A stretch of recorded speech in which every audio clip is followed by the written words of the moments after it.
Yang diprioritaskan itu adalah mereka yang informasi resmi mengenai program mudik gratis ini, Pak. Jumlah bus ada peningkatan lebih kurang 21%. Semua prosesnya sudah online gitu ya. Siapa yang masuk itu otomatis sudah terseleksi. Tanggal-tanggalnya itu bisa dicek di mana, boleh Bapak sampaikan?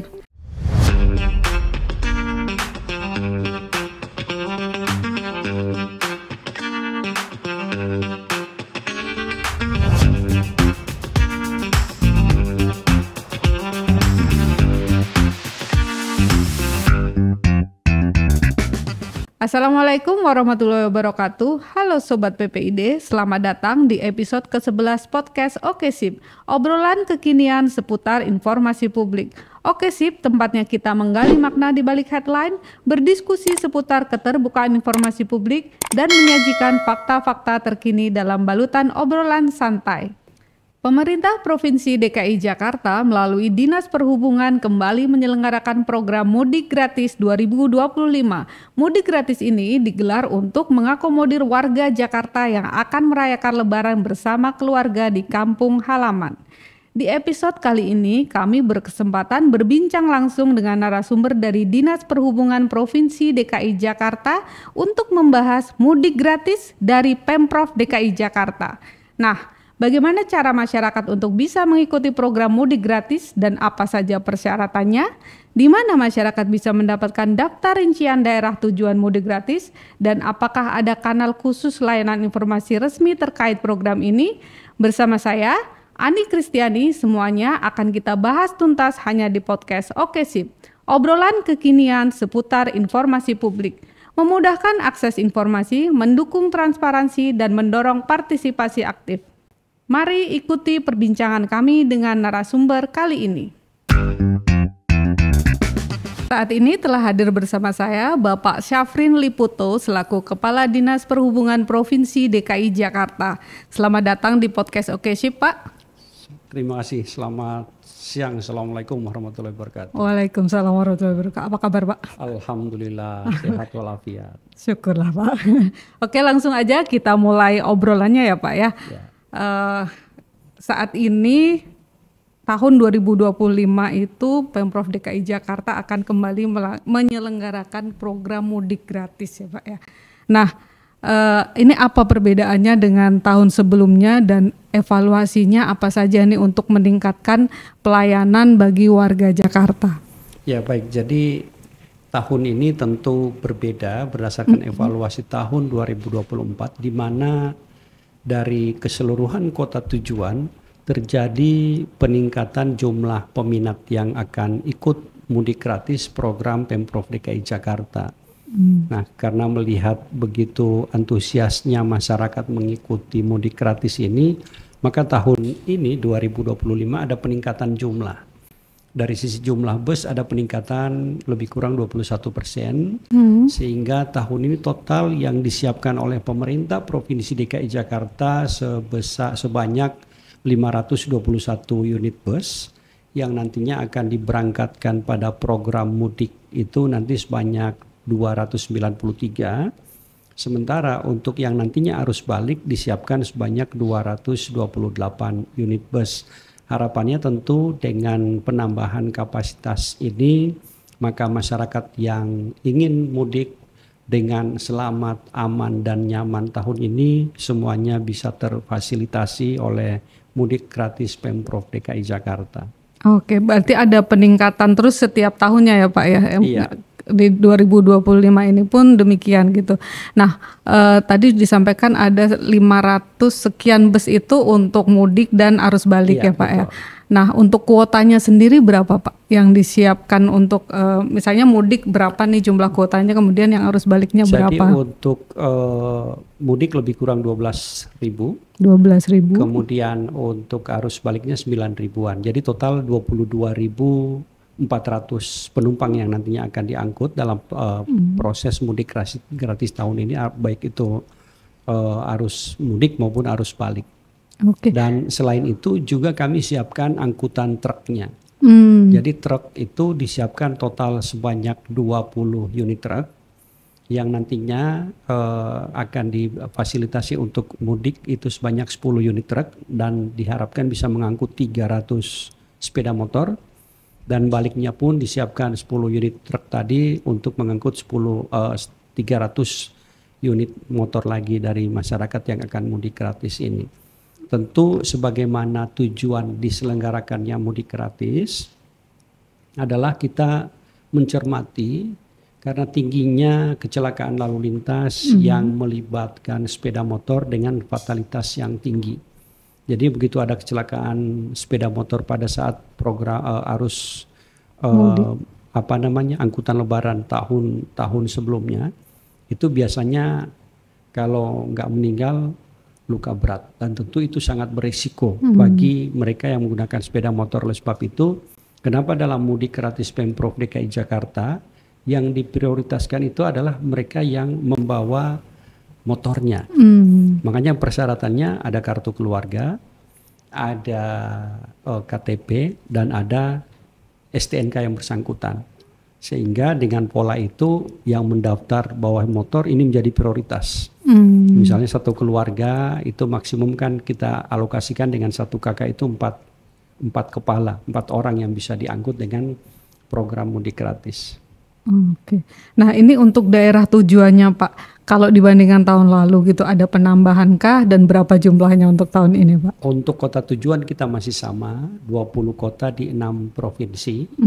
Di Sumatera Selatan ada 1, Palembang. Kemudian Provinsi Lampung ada Bandar Lampung. Berikutnya di Jawa Barat ada 2 kota, yaitu Tasikmalaya dan Kuningan. Kemudian di Jawa Tengah ada 10 kota, Tegal, Cirebon, ada Purwokerto, Kebumen, Sragen, itu Wonogiri, ada Wonosobo, itu di Jawa Tengah ada 10 kota. Kemudian di DIY 1 dan 5 kota lainnya di Jawa Timur. Jawa Timur. Berarti paling banyak Jawa Tengah ya, Pak? Jawa Tengah, karena memang peminatnya paling banyak di sana. Dan jadi dari hasil survei dan dari tahun ke tahun memang dari warga Jakarta ini banyak yang tujuannya ke Jawa Tengah. Oh, jadi ini memang sudah berdasarkan survei juga ya, Pak, untuk penentuan tujuan-tujuan kotanya ini ya, Pak ya. Oke, nah di mana masyarakat bisa mendapatkan informasi resmi mengenai program mudik gratis ini, Pak? Tentu untuk program mudik gratis ini kami sosialisasikan baik itu di media sosialnya Dinas Perhubungan maupun di medsosnya Pemprov. Oh iya. Jadi media sosial Pemprov biasanya ini akan diumumkan, dan sebagai pendahuluan untuk pendaftaran nantinya kita akan buka mulai tanggal 7 Maret nanti. Jadi sekarang tanggal 4. Jadi tinggal beberapa hari lagi akan dibuka pendaftaran, dan tentu tolong masyarakat melihat bahwa ada prasyarat yang harus dipenuhi di sana, khususnya yang membawa sepeda motor. Jadi Mbak ini pulang mudik juga nanti. Kebetulan tahun ini tidak, Pak. Sama berarti, saya dari tahun ke tahun nggak pulang. Iya, Pak. Nah, tadi Bapak sudah sampaikan bahwa ada persyaratannya ya. Itu boleh disampaikan, Pak, apa saja nih persyaratannya untuk warga yang ingin mengikuti program mudik gratis ini, dan mekanismenya seperti apa, Pak? Ya, jadi persyaratannya adalah pertama yang bersangkutan pasti memiliki KTP. Kami utamakan KTP Jakarta tentunya. Kemudian ada kartu keluarga, dan bagi yang bawa sepeda motor itu melampirkan STNK-nya. Jadi ini yang menjadi prioritas pertama. Dan jadi ada tiernya gitu ya, Pak? Ada tiernya. Jadi kita harapkan begitu ada yang bawa motor itu otomatis masuk ke prioritas pertama untuk diakomodasi, diakomodir untuk perjalanannya. Kemudian tentu setelah itu mereka kan akan mendaftar lewat website mudikgratis.jakarta.go.id. Kemudian setelah registrasi akan mendapatkan bukti registrasi, dan kemudian akan diarahkan ke 6 kantor Dinas Perhubungan untuk dilakukan verifikasi datanya. Benar tidak KTP yang bersangkutan, kartu keluarganya, kemudian STNK-nya setelah diverifikasi dan ternyata bisa diterima, yang bersangkutan akan diberikan tiket elektronik. Jadi tiket elektronik ini yang nantinya akan dibawa pada saat hari pemberangkatan. Sementara untuk verifikasinya itu ada di 5 sudin, mulai dari Jakarta Pusat, Utara, Timur, Selatan dan Barat, dan juga di kantor Dinas Perhubungan. Nah, setelah itu bagi yang membawa sepeda motor, nantinya tanggal 25 Maret nanti, karena keberangkatan motor tanggal 26 Maret, maka 25 Maret yang bersangkutan sudah mengantarkan motornya ke terminal Pulau Gadung. Dicek di sana, kemudian akan mendapatkan tanda terima. Setelah itu tanggal 26 sepeda motornya yang 300 unit tadi diberangkatkan ke 6 kota di Jawa sana, dan kemudian besoknya itu penumpangnya yang datang ke Monas, nanti diberangkatkan dari Monas yang akan insya Allah akan dilepas oleh Pak Gubernur dari Monas ke 20 kota.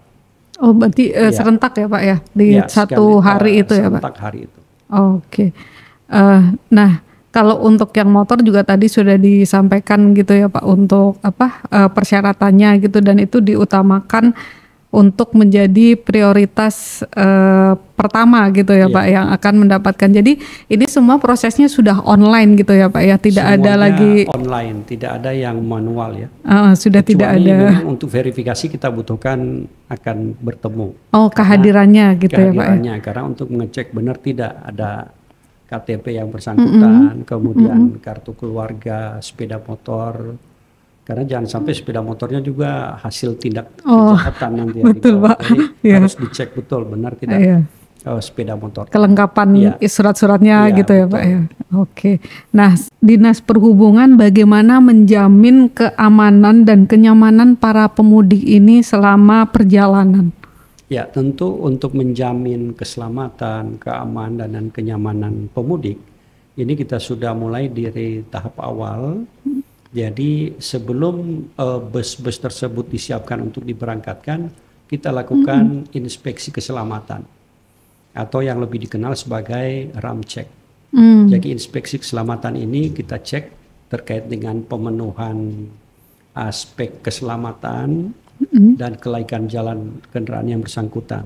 Setelah ternyata memenuhi, maka ini diberikan tanda bahwa ini bisa menjadi sarana untuk program mudik gratis Pemprov DKI Jakarta. Jadi setelah itu dicek juga pengemudinya. Pengemudinya yang nantinya akan diberangkatkan oleh perusahaan otobus tadi, itu pertama administrasinya memenuhi tidak, SIM-nya ada tidak. Kemudian kesehatannya. Jadi kesehatannya tidak hanya cek bagaimana kondisi fisiknya, kondisi tubuhnya, kondisi yang bersangkutan, tapi juga kita cek narkobanya. Jangan sampai juga yang bersangkutan ternyata lagi fly bawa bus dan itu membahayakan. Nah, dengan pola ini kita harapkan dari sisi sarana dan kesiapan awak kendaraan ini sudah siap. Yang kedua, tentu kami juga koordinasi dengan kota-kota tujuan, dalam hal ini Dinas Perhubungan setempat dan juga Balai Pengelola Transportasi Darat setempat untuk kesiapan menyambut kedatangan bus di terminal-terminal yang menjadi tujuan. Ini dikoordinasikan sehingga pada saat di awal keberangkatan mereka sudah aman, di tengah jalan sudah diawasi dengan baik dengan pengemudi yang handal, dan kemudian tiba di terminal tujuan juga disambut dengan baik oleh si tuan rumah, dalam hal ini teman-teman kami yang bertugas di Balai Pengelola Transportasi Darat di kota tujuan nantinya. Jadi kita harapkan keseluruhannya sudah aman, dan kemudian kenyamanannya seluruh bus itu sudah otomatis reclining seat dan juga pasti AC ada. Jadi jangan takut kepanasan misalnya, karena itu selalu menjadi standar kita untuk memberikan pelayanan terbaik pada masyarakat. Oke, jadi memang kenapa peminatnya juga meningkat terus begitu ya Pak ya, karena memang pelayanannya sangat memuaskan, mungkin dari sisi juga terjamin gitu, keselamatannya, keamanannya, kenyamanannya itu semua bisa dirasakan gitu betul. Oleh pemanfaat gitu. Nah, ini langkah apa saja yang dilakukan oleh Dinas Perhubungan untuk memastikan program ini benar-benar tepat sasaran gitu dan bermanfaat bagi masyarakat? Ya, tentu agar program ini tepat sasaran, yang pertama kami selalu bersinergi dengan seluruh stakeholders yang ada. Dari sisi pemanfaatan data misalnya, kami koordinasi dengan rekan-rekan dari dinas sosial terkait dengan pemanfaatan data DTKS-nya. Begitu juga dengan dinas pendidikan terkait dengan KJP, KJMU, sehingga siapa yang masuk itu otomatis sudah terseleksi. Jadi tidak ternyata yang mampu kok menggunakan fasilitas mudik gratisnya Pemprov seperti itu. Yang kedua tentu kami libatkan juga dengan sosialisasi contohnya ke rusun-rusun. Jadi sosialisasi sehingga yang benar-benar mendapatkan kesempatan untuk memanfaatkan ini adalah mereka yang memang masuk kategori katakanlah MBR atau lebih di atasnya lagi menengah ke bawah yang benar-benar membutuhkan pelayanan ini untuk pulang kampung istilahnya pada masa angkutan Lebaran tahun ini. Iya, oke, jadi memang juga sudah dipetakan begitu ya, Pak. Betul. Jadi masyarakat-masyarakat yang menjadi sasaran dari program ini siapa, dan itu dilakukan sosialisasinya juga langsung begitu ya, Pak. Betul, ya. Oke, nah tadi Bapak juga sudah sampaikan bahwa terdapat beberapa stakeholder gitu ya Pak yang terlibat. Nah ini boleh diceritakan Pak siapa saja stakeholder tersebut dan apa sih perannya dari masing-masing stakeholder ini? Ya tentu kalau stakeholders dari sisi penyelenggaraan angkutan mudik gratis ini itu sangat luas. Pertama tentu kami bersama kepolisian dan TNI itu bekerja sama dari sisi penyelenggaraannya agar selamat, aman dan nyaman. Jadi rekan-rekan kepolisian memastikan bahwa lintasannya itu aman, lancar, di jalan tidak ada gangguan. Berikutnya juga dengan teman-teman Kementerian Perhubungan. Jadi Kementerian Perhubungan tidak hanya di level daerah Balai Pengelola Transportasi Darat seperti contoh Jawa Barat, Jawa Tengah, Jawa Timur maupun DIY, Lampung dan Palembang, tetapi juga kami koordinasi dengan Kementerian Perhubungan dalam hal ini. Karena dengan Kementerian Perhubungan kita akan mendapatkan data gambaran utuh terkait dengan pola pergerakan dan penyebaran puncak pada masa angkutan Lebaran tahun ini, dan kemudian kita memilih titik atau hari apa yang kemudian itu lebih smooth bagi pelaku perjalanan mudik gratis Pemprov DKI Jakarta. Jadi tidak ada tabrakan pas lagi puncak-puncaknya, macet. Lagi macet-macet di sana tiba-tiba Pemprov mengalokasikan waktu di waktu yang bersamaan. Kasihan masyarakat kita ikut-ikutan macet padahal mereka bisa dipilihkan waktu yang tidak bertabrakan dengan pas puncak misalnya.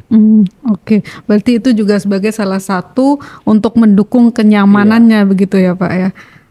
Nah tadi juga Bapak sampaikan bahwa bekerja sama berarti dengan pihak private sector ya Pak sebagai penyedia busnya dan truknya gitu ya Pak. Untuk private sector tentu mekanisme pengadaan barang jasa pemerintah itu wajib dilaksanakan. Jadi untuk proses mudik gratis ini untuk pengadaan barang jasanya pure dilaksanakan oleh Badan Pengadaan Barang Jasa Pemprov DKI Jakarta. Di sana dipilih, dilelang, ditenderkan dan kemudian dipilih sesuai dengan minimum requirement yang sudah diberikan kepada peserta sesuai dengan dokumen pengadaan barang jasa yang kita sudah susun. Oke. Jadi memang sudah sesuai dengan mekanisme pengadaan begitu ya Pak ya. Betul. Nah kalau tantangannya sendiri Pak dengan program ini, adakah misalnya kendala atau tantangan yang selama ini dihadapin oleh Dinas Perhubungan sebagai yang punya program? Iya, tantangan utamanya itu karena peminatnya banyak. Jadi begitu kita buka websitenya untuk mulai pendaftaran, nggak ada hitungan hari langsung full. War berarti ya Pak ya? Ya. Ini war. Langsung war mudik gratis. Kemudian tetapi kita berikan waktu untuk kita verifikasi. Karena dalam verifikasi ini ternyata bisa saja ada yang gagal double, gitu ya Pak. Ada yang double daftar. Jadi setelah kami cross check ke Kementerian Perhubungan yang ada mudik gratis, ini NIK ini masuk nggak di sana? Ada daftar, ya udah kita pilih satu coret. Di sana atau di sini. Jadi di Pemprov atau yang di Kementerian. Demikian pula halnya program yang lainnya. Sehingga untuk duplikasi kursi pada saat hari pemberangkatan sehingga terjadi kekosongan kursi untuk bus itu kita minimalisir. Sebagai ilustrasi, tahun lalu kami menemukan duplikasi data yang daftar mudik gratis ini dengan Kementerian Perhubungan, misalnya itu ada 600 seat. 600. Jadi, iya, 600 seat. Jika kita hitung 600 seat dengan kapasitas 50, itu sudah ada sekitar 12 bus yang istilahnya kosong.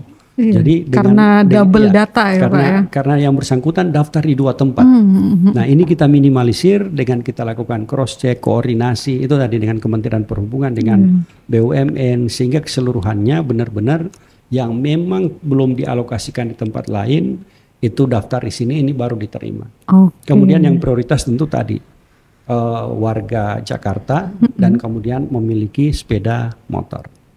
Karena memang banyak terjadi kecelakaan sepeda motor ini yang mengkhawatirkan ya Pak ya. Gitu. Nah, apakah Dinas Perhubungan menyediakan layanan informasi atau pengaduan khusus untuk program mudik gratis ini kepada masyarakat? Nah, ini bisa kemana nih Pak?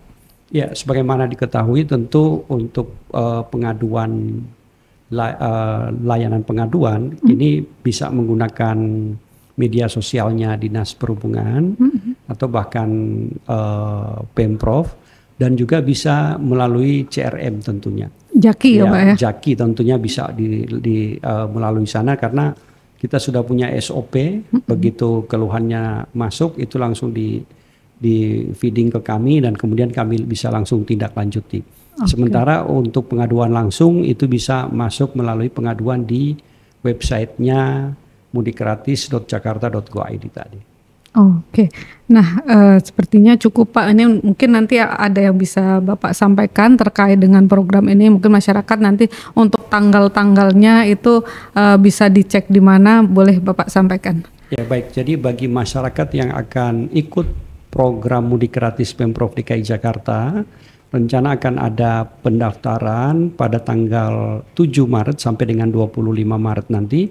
Dan ingat, persyaratannya adalah KTP DKI, kemudian KK, dan juga memiliki sepeda motor. Bagi pendaftar tentu yang diprioritaskan adalah KTP DKI dan memiliki sepeda motor, tapi bukan menutup kemungkinan yang lain juga daftar selama kuota kita masih tersedia. Kemudian kepada pemudik kami harapkan tetap utamakan keselamatan, dan sebelum mudik ingat ya, rumah yang Anda tinggalkan itu harus juga aman. Jadi periksa, jangan ada stop kontak yang masih aktif, juga periksa air dan selain sebagainya harus dalam posisi off, sehingga rumah pada saat akan ditinggalkan aman. Dan untuk keselamatannya ingat tetap harus dikunci rumahnya pada saat ditinggal, sehingga mudik di kampung bahagia, kembali juga dengan bahagia karena semuanya aman dan selamat. Ya, terima kasih. Baik, terima kasih Pak Syafrin. Terima kasih. Sobat PPID, kira-kira kedepannya kita perlu bahas topik apa lagi nih? Tulis di kolom komentar ya. Sampai jumpa di podcast Oke Sip selanjutnya, obrolan kekinian seputar informasi publik. Terima kasih untuk partisipasinya. Jangan lupa untuk terus mengikuti perkembangan terkini melalui sumber informasi resmi dan terpercaya. Keterbukaan informasi publik harus tahu.